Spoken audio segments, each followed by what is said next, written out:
नमस्कार। प्रस्तुत है आज का चिंतन। नारी की अनेकानेक विशिष्टताएं हैं। उसकी सहिष्णुता, उदारता, श्रमशीलता की जितनी सराहना की जाए उतनी ही कम है। भावुकता उसके अंतःकरण की असाधारण विशेषता है। इसी के आधार पर श्रद्धा भक्ति जगती है। सेवा और परमार्थ परायणता का उद्गम भी यह संवेदना ही है। इतने पर भी इसमें एक दोष भी है कि भावुकता को कोई मधुरभाषी ठग आसानी से अपना शिकार बना लेता है। लड़कियों के वयस्क होने पर उनका रंग रूप निखरता है, शरीर में नया रक्त मांस लहराता है और शोभा सुषमा बढ़ाता है। इस लावण्य को देखकर कपटी कामुकों का प्रपंच जाल बिछाने और चिड़िया फंसाने की घात लगाने के लिए मचल पड़ता है। प्रेम पत्र लिखने से लेकर लंबे चौड़े वायदे करने, छोटे मोटे उपहार प्रस्तुत करने जैसे छद्म कार्यान्वित होने लगते हैं। इस कुचक्र में कई लड़कियां फंस भी जाती हैं। अवसर मिला तो कुछ कदम आगे भी बढ़ जाते हैं। लड़कियां बेखबर रहती हैं, पर शिकार उनके हाथ से लिखे पत्रों को, धोखे में खींचे गए फोटो को अपने लिए मजबूर करने की हुंडी बना लेते हैं। उनकी आग्रह की पूर्ति की जाए, अन्यथा वे उन पत्रों फोटोओं को प्रकट करके उनका गृहस्थ जीवन नष्ट भ्रष्ट कर देने की धमकी देते हैं। बिदकने पर वे वैसा कर भी दिखाते हैं जैसी कि धमकी दे रहे थे। इस संकट में कई बार लड़कियों की जिंदगी भी दुभर हो जाती है। कई बार नवविवाहित पति कुछ अपने किस्से सुनाकर पीछे पत्नी से भी उनकी गलतियां पूछ लेते हैं। पति अपने को सब कुछ करते रहने के लिए स्वतंत्र मानता है और नारी की एक भूल सुनकर भी आपे से बाहर हो जाता है। इसका ऐसा भयंकर बदला चुकाता है जिसकी कल्पना भी नहीं की जा सकती थी। सामान्यतः लड़कियों को उनकी माता, भावज आदि द्वारा इन खतरों से आगाह कर दिया जाना चाहिए और बता देना चाहिए कि वे भावुकता का शिकार न बने, और बन गई हों तो अपनी दबी उंगली निकाल लें। विवाह के लिए अपनी पूरी पात्रता और उत्सुकता ही हो तो ही हाँ करनी चाहिए और कदम बढ़ाना चाहिए। अनुपयुक्तता रहने पर भी अभिभावक यदि किसी प्रकार कहीं लड़की को चपेट कर अपना पीछा छुड़ाने का उपक्रम करते हैं तो उनसे स्पष्ट इनकार कर देना चाहिए। विवाह के बाद ही पेट या गोद में एकाध बच्चे आ जाते हैं। ऐसी दशा में आगे विद्या पढ़ने, नौकरी करने, स्वावलंबी बनने के सभी अवसर हाथ से निकल जाते हैं। तब जिंदगी भर बड़ी मुसीबत में दिन गुजारने पड़ते हैं। एक ओर कुआं, दूसरी ओर खाई की मन स्थिति में न मरना हो पाता है और न जीना। कभी कभी लड़कियों की आयु बड़ी हो जाती है। लड़का ढूंढते ढूंढते बहुत सा समय गुजर जाता है, पर कहीं बात नहीं बनती। थोड़ी कुरूपता होने या पिता के आर्थिक दृष्टि से तंगी होने पर भी आयु बढ़ती चली जाती है। अभिभावकों की चिंता देखकर लड़कियां भी उद्विग्न हो उठती हैं। ऐसी दशा में अनुपयुक्त लड़के के साथ बांध देने, आत्महत्या जैसी कोई विपत्ति खड़ी कर देने के हाथ से होते देखे गए हैं। ऐसी दशा में अधिक उपयुक्त यह है कि विवाह कर लेने के लिए अपनी मर्जी न होने की बात खुलकर कह देने से सारा झंझट कट जाता है। शिक्षक स्तर के उपयुक्त पढ़ाई कर लेने पर वह नौकरी भी मिल जाती है। घर पर छोटे बच्चों के लिए ट्यूशन पाठशाला चला लेने पर अपने गुजारे के लायक पैसा मिल जाता है। साथ ही महिला जागृति जैसे कार्यों के लिए अवकाश मिलता रहता है। कई बार ऐसा भी होता है कि लड़कियां कुछ कमाने लगती हैं और उस परिवार के पैसे से परिवार की सहायता करने लगती हैं तो विवाह की जल्दी करने की उपेक्षा भी की जाने लगती है, कारण कि उसका विवाह होने पर उस आजीविका में तत्काल कटौती होती है। ऐसी दशा में भी उचित यही है कि अजनबी परिवार ससुराल के लिए जिंदगी खपा देने की अपेक्षा अपनी कमाई उस परिवार के लिए उत्सर्ग करे जिसने उन्हें पाला पोसा और बड़ा किया है।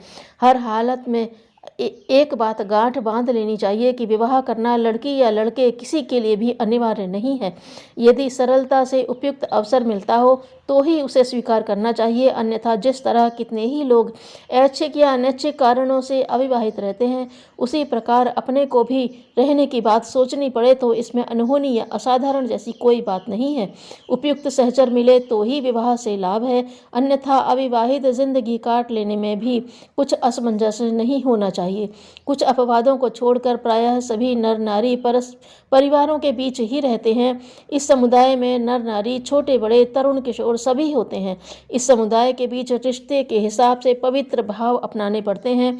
बहन भाई, पिता पुत्री आदि के रिश्ते नर नारी के बीच होते हैं और वे मर्यादा पूर्वक निभते भी हैं। इस पवित्र दृष्टि को परिवार से बाहर भी अक्षुण्ण रखना चाहिए। दृष्टि को कुदृष्टि नहीं बनने देना चाहिए। कामुक व्यभिचारी कुलटा वेश्याएं जिस प्रकार तरुण शरीरों को देखते ही अचिंत्य चिंतन करने लगती हैं, वह अनुपयुक्तता किसी को भी आदत में सम्मिलित नहीं करनी चाहिए। सुंदरता को देखकर अचिंत्य चिंतन करने लगना हर दृष्टि से हेय है। इतने भर से अनेक शारीरिक, मानसिक, पारिवारिक, सामाजिक विकृतियां उत्पन्न होती हैं। उनके दूरगामी दुष्परिणाम होते हैं। शरीर और वस्त्रों को जिस प्रकार साफ सुथरा रखा जाता है, उसी प्रकार नर नारी के मध्यवर्ती शालीनता के अनुशासन को दृढ़तापूर्वक निभाया जाना चाहिए। ईश्वर प्रदत्त भावना के अतिरेक का सर्वोत्तम उपयोग यह है कि जब जिस परिवार में रहना पड़े, उतने दिनों उसके प्रत्येक सदस्य के साथ शिष्टाचार बरता जाए, सम्मान दिया जाए और उनके हिस्से के कामों में अपना यथासंभव योगदान दिया जाए। यह स्नेह सद्भाव के आदान प्रदान का सबसे सरल और सबसे प्रभावी तरीका है। छोटों को छोटों के ढंग से, बराबर वालों और वयोवृद्धों तथा बच्चों को उनके स्तर के अनुरूप अपनी ओर से स्नेह सम्मान प्रदान करने का कोई अवसर चूका न जाए। जो बीमार हों, उनकी परिचर्या, दवा दारू पर विशेष रूप से ध्यान दिया जाए। इस प्रकार निजी कार्यों में अन्यों के कार्य सम्मिलित कर लेने पर काम का भार तो बढ़ता है, पर किए गए समयदान का प्रतिफल लौटकर गहरी सद्भावना और आत्मीयता के रूप में अपने को मिलता है। किन्हीं के बीच चल रहे मनोमालिनी या असंतोष को दूर करना भी एक ऐसा कार्य है जो चुपके एकांत में भी किया जा सकता है। आमतौर से गलतफहमी के कारण ही मतभेद और मनोमालिन्य बढ़ते हैं। वे ही विद्वेष का प्रधान कारण होते हैं। वस्तु स्थिति तलाशने पर ऐसा कुछ नहीं मिलता जिसे मन हल्का रहने पर टाला न जा सकता हो। इस कार्य में परिवार के हर विचारशील सदस्य को अपनी भूमिका निभानी चाहिए। चुगली बढ़ाने से बात बढ़ जाती है और विरोधियों में से दोनों की पीठ पीछे प्रकट की जाने वाली प्रशंसा सद्भावना का विवरण बता देने पर जलती आग बुझ जाती है। जहाँ कहीं भी ऐसी चिंगारी सुलगना आरंभ हुई है, उसे बुझाने का भावनात्मक प्रयत्न करना चाहिए। लड़ा देने वालों को घृणा की दृष्टि से देखा जाता है और मिला देने वाले प्रशंसा के पात्र समझे जाते हैं। यह सद्भावना अर्जित करते रहना एक बड़ा गुण है, जिसके लाभ प्रकारांतर से अनेक रूपों में उपलब्ध होते हैं। परिवार भी संयुक्त और सुस्थिर बना रहता है। इस परिणति को ध्यान में रखते हुए जब भी अवसर मिले, एक दूसरे को जोड़ने वाले उपयोगी प्रशंसात्मक परामर्श देते ही रहना चाहिए। घर एक छोटा सा दायरा है, उसमें थोड़े ही लोगों के साथ अधिकांश समय बिताना पड़ता है। इन सब के साथ यदि अपनी ओर से प्रयत्न करके सद्भाव स्थापित कर लिए जाएं, तो उनके साथ सामान्य कामकाज करते हुए ही समय कट जाता है और यह प्रतीत नहीं होता कि किसी छोटे दायरे में एकाकी सिकुड़ कर रहना पड़ रहा है।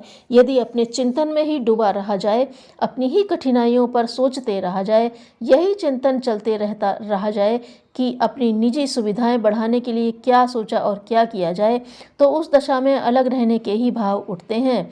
वह प्रक्रिया आरंभ में सुविधाजनक लगती है और अंततः अधिक बोझल और अपयश देने वाली होती है। उदार दृष्टिकोण बनाए रहने पर दूसरों के काम भी अपने ही हो जाते हैं और उनके संबंध में क्रियाशील रहने पर छोटा दायरा भी एक भरा पूरा संसार जैसा प्रतीत होता है और उसमें रहते हुए मन नहीं ऊबता, वरन समय के साथ साथ अधिकाधिक दिलचस्पी बढ़ती जाती है।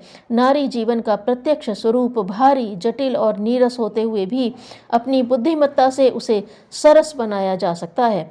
वाणी की नम्रता, मधुरता किसी की भी सज्जनता का बढ़ा चढ़ा प्रमाण है। इसे अपनाने पर कोई छोटा नहीं होता, वरन साथियों पर बड़प्पन की ही छाप छोड़ता है। उद्धत, उद्दंड, अहंकारी व्यवहार का प्रदर्शन तो रूखे और कटु व्यवहार से होता है। ऐसी आदत डालने पर बड़प्पन मिलता तो नहीं, वरन उसकी कमी हर किसी पर प्रकट होती चली जाती है। अहंकारी के प्रति हर किसी की मान्यता और प्रतिक्रिया ऐसी होती है जिसे कटुता युक्त ही कहना चाहिए।